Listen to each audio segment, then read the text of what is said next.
Do you know that the U.S. is trying its best to please Africa? Do you know that President Joe Biden and the entire U.S. government are on their feet to tell African countries that it's dying to have relationships with them?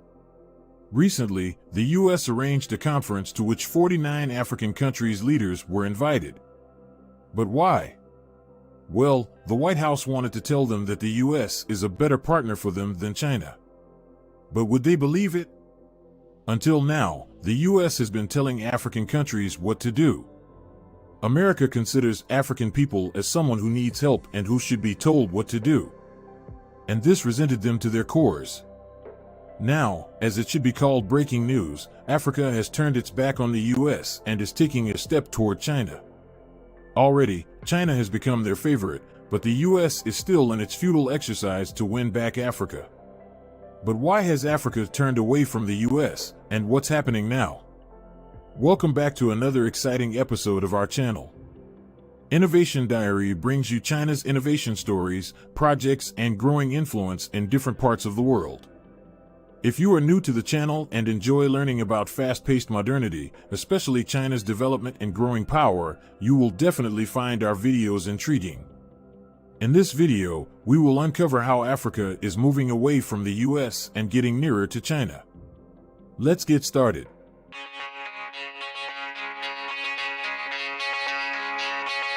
Often, facing reality is hard. However, the U.S. has to embrace it this time. African countries are aware enough that the U.S. sees Africa as more of a place which should be exploited well. That's why several European countries and the U.S. itself have stayed in Africa for decades and still have influence in some African countries. Since Africa is an oil and resource-rich continent, African countries think that the U.S. has its own interest in mind. Well, that's a reality, and that's why Africa no longer wants to have the U.S. as its partner.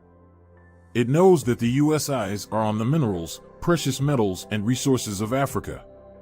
And this time, they are ensuring that the U.S. doesn't exploit any African countries. For that, Africa has accepted Russia as its biggest arms dealer, while trade with China has grown exponentially. You would be surprised to know that in 2021, trade between China and Africa amounted to $257 billion, while trade between the U.S. and Africa just made up $63 billion. But why is Africa getting nearer to China? Well, the answer is simple. Africa knows that China is a country that ensures all parties benefit in all the deals. Africa knows that, unlike the U.S., which pockets all the profits and gives nothing back to the country producing all resources, China focuses on win-win cooperation. That's why China is not using Africa as a market to sell all its products. Rather, China imports various products from Africa, and that's why China imported goods worth $105.9 billion this year, an increase of a staggering 43.5%. Before we continue further, tell us, are you loving the video? If yes, please like and share the video and subscribe to our channel for more videos about China's development, power, and influence on the world. Let's continue now. And there is another reason as well. Africa knows that no matter who is the president in China, it will ensure good relationships with Africa. China will make it certain that all deals and cooperation between all African countries and China are long-lasting. However, the matter is different in the U.S. Every president and every U.S. government handpicks which country and continent they would focus on exploiting. When the U.S. feels the need to use Africa's resources, it spreads the news that Africa needs help, and the U.S. will provide it. However, the case is exactly the opposite. The U.S. needs help from Africa. That's what the former African Union representative to the U.S., Arikana Kihambari-Quayo, pointed toward.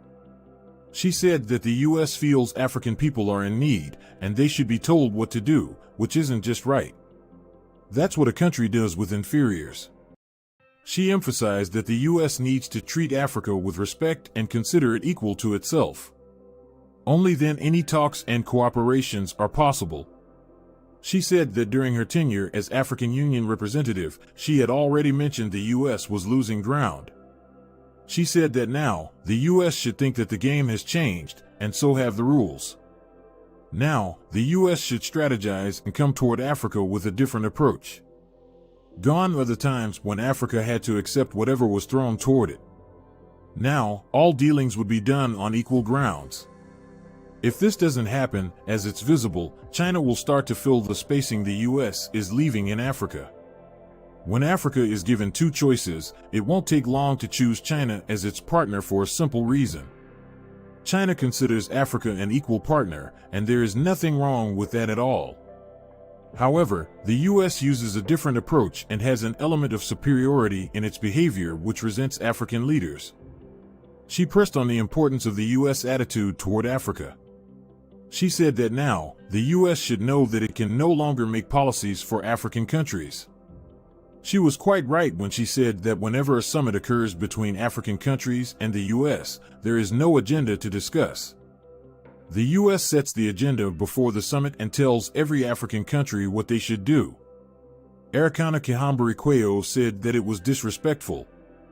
Why should the US get the chance to set agendas and policies that would be implemented in Africa? Another reason why cooperation between African countries and the US is deteriorating is this: the US doesn't treat African countries individually.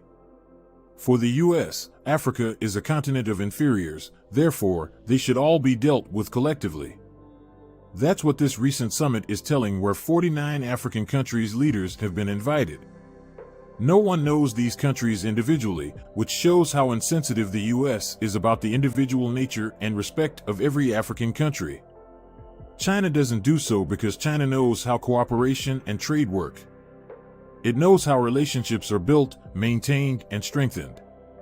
Arikana Kihambari-Quayo quoted the conference done between China and African countries, where everyone was given the time to speak and tell everyone what they wanted.